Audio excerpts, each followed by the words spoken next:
네, 뉴스 행간에서 오늘 제가 말씀드리고 싶은 바는 고 김용균 씨가 사망했던 태안화력을 비롯한 충청도 일대의 화력발전소를 운영하고 있는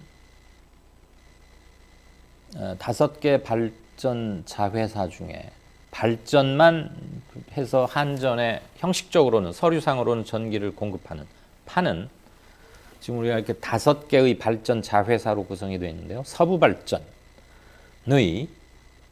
성능 개선 사업과 미세먼지에 대해서 말씀을 좀 드리고자 합니다. 그 전에 5시 40분 55초 막 들었는데 잠깐 볼까요?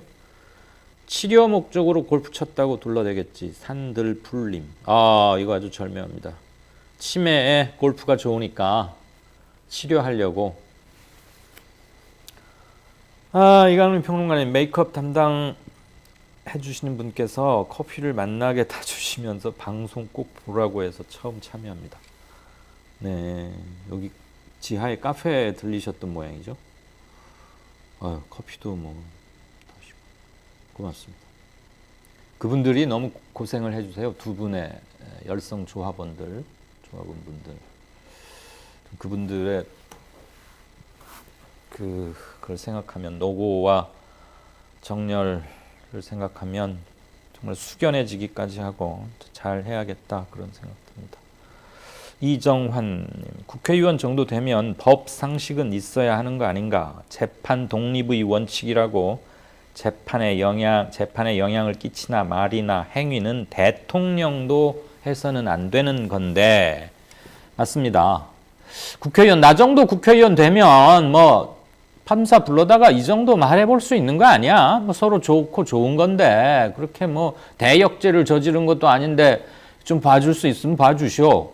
그것을 마치 자신의 파워인 양, 자기 정도 되면 그렇게 해도 된다고 생각하는 의원이 있었다는 것 자체가 충격이지요. 그가 어느 당 소속인가를 떠나서 현재 드러난 4명을 보면 현 여권, 사건 발생 당시에는 야권, 그러니까 자유한국당 둘, 민주당 둘, 이렇습니다.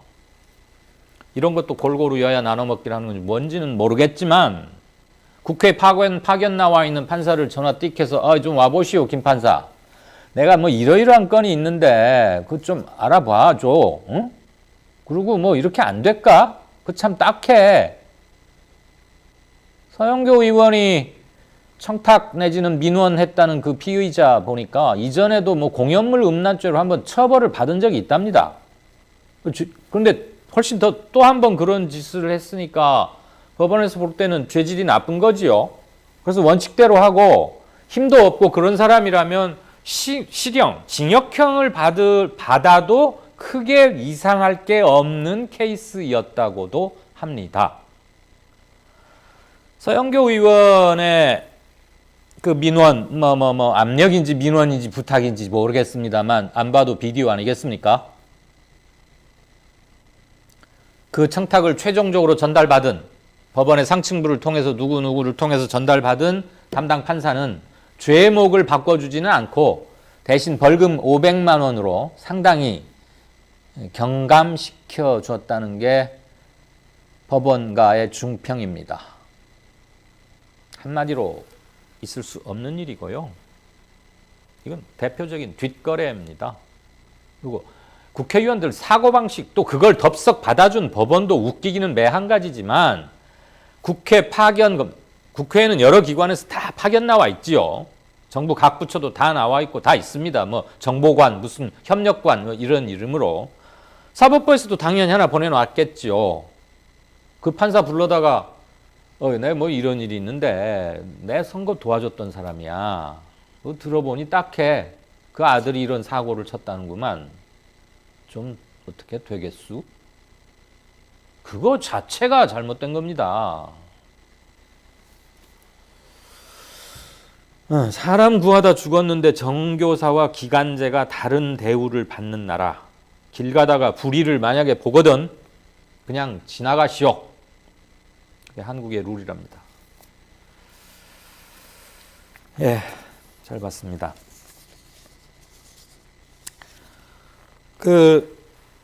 요즘 뭐 사만사온 이랬는데 요즘은 사만사미 그러대요. 사만사 미세먼지. 그래서 미세먼지로 지난 1월 12일부터 15일 어제까지 한 나흘간 최악의 국면을 보냈죠. 뉴스 들으셔서 아시겠지만, 그리고 우리 뉴스 브리핑에서도 이걸 전해드린 바 있지만, 우리와 불과 비행기로 2시간 거리인 일본은 우리가 최악의 미세먼지로 고통받고 있을 때 농도가 반 이하였어요. 그것도 뉴스가 돼서 보도가 됐어요. 그럼 일본은 왜 이렇게 적었냐? 그걸 가지고 당연히 궁금하지 않겠습니까? 일부 기상 전문가들은 이렇게 분석했죠. 중국 쪽에서, 그러니까 중국에서 온다는 게 아니고 중국 쪽에서 우리와 일본 태평양 쪽으로 불어가는 거대한 바람, 기류의 흐름을 편서풍이라고 하죠. 중국 쪽에서 불어오는 편서풍이 우리나라까지는 강타를 했으나 일본에는 그 편서풍의 영향이 매우 약했다. 그러니까 중국의 미세먼지가 일본으로까지는 많이 가지 않았다는 것이고, 또 하나, 일본 자체 발생 미세먼지량이 우리보다 현격히 적어서 우리 바로 이웃인 2시간 거리밖에 되지 않은 일본이지만 우리가 미세먼지로 그렇게 숨도 쉬기 힘들 나흘을 보내는 동안 일본은 우리의 절반밖에 되지 않았다는 게 기상 전문가들의 설명인데요. 저는 조금 기상 전문가는 아닙니다만 예전에 후쿠시마 때 제가 직접 다루었던 뉴스에 대한 자료를 제가 그때 좀 많이 확보를 했고 다시 한번 열어봤더니 이 기상 전문가들의 견해에 좀 생각이 다른 대목이 있어서 말씀을 드립니다. 일본 자체 발생 미세먼지량이 우리보다 현격히 적다는 것은 저도 분명히 인정하고 동의합니다. 왜냐하면 일본은 1976, 7년 후반부터요. 당시 도쿄시장 이름을 제가 기억을 못하겠는데 1970년대 후반부터 20년 동안 노후 경유차 퇴출 추방작전 그렇게 이름을 불러도 좋을 만큼 어마어마한 투자와 힘을 기울였습니다. 그래서 그 막 시커먼 연기 내뿜고 질소산화물 드글드글 덩어리째 흘러나오는 찝차, 경유차, 디젤차 일본에는 우리보다 현격히 적어요. 그런데 편서풍이 영향을 덜 미쳤다는 것은 저는 좀 생각이 다른 게 2011년이든가요? 일본 동북지방을 강타한 지진 터졌을 때 후쿠시마 원전이 폭발했죠. 그래서 해수로도 지금 그 오염물질이 많이 문제가 되지만 폭발하면서 공기 중으로 방사성 물질이 굉장히 많이 유출이 됐어요. 그리고 그게 약 24일쯤 후에 LA에서 미국 서부 LA 지역에서 포집이 됐습니다. 확인이 됐어요. 자연계에 있는 방사성 물질이 아니라 후쿠시마 폭발에 의해서 편서풍을 타고 태평양을 건너서 LA까지 왔다라는 게 확인이 됐고 그것은 국제기구, 기상학회 등에서 공식적으로 보고를 한 내용이고 학자들도 다 그 작업에 참여를 했습니다. 그래서 최종 내린 결론이 그겁니다. 그렇기 때문에 일본이 편서풍으로부터 좀 더 안전지대에 있다. 우리보다 영향을 덜 받는다라는 말에 저는 그닥 동의하지 않습니다. 일본 후쿠시마의 방사성 물질이 편서풍을 타고 LA까지 갔는데 중국에서 오는 편서풍이 한국까지는 오고 동해를 못 건너간다는 것은 상식적으로도 말이 잘 맞지 않고요. 제가 행간에서 진짜 말씀드리고 싶은 건 여기부터입니다. 그 김용균 씨가 일하다가 처참하게 희생됐던 그 태안화력을 비롯해서 서부발전 산하에서 지금 무슨 일을 꾸미고 있냐면 약 1조 5천억 원을 들여서 노후 화전의 터빈 교체를 주 내용으로 하는 이른바 성능 개선 작업을 하려고 예산도 세워놓고 이거 어떻게 하면은 최적으로 집행할까라는 용역을 주어놨습니다. 그리고 그 용역 결과도 나왔습니다. 보통 화력발전은 수명이 30년입니다. 서부발전 등이 운영하고 있는 화력발전 약 수명이 잔여 사용 연한이 4, 5년 정도밖에 남지 않았습니다. 서부발전이 1조 5천억 원이라는 적지 않은 돈을 들여서 고치려고 하는 것은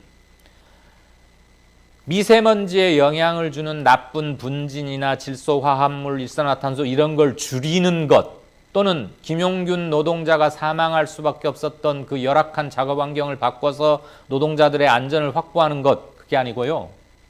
터빈 교체의 72%를 쓰게 되어 있습니다.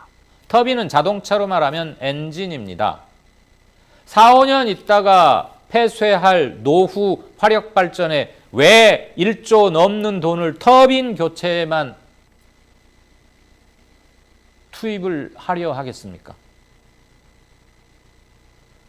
당장 급하다면 나쁜 공기 중으로 배출되는 나쁜 물질들 저감 장치에 돈을 쓰고 노동자들 안전 확보에 돈을 쓰는 거는 당연히 그건 뒤늦게나마 당연히 취해야 할 조치인데 예산 1조 5천억 원 중에 72%는 터빈 교체, 나머지 28%가 이른바 뭐 저감 장치도 좀 하고 안전도 확보 등등등 해서 아무튼 명분을 붙여가지고 사업 계획을 세워놨어요.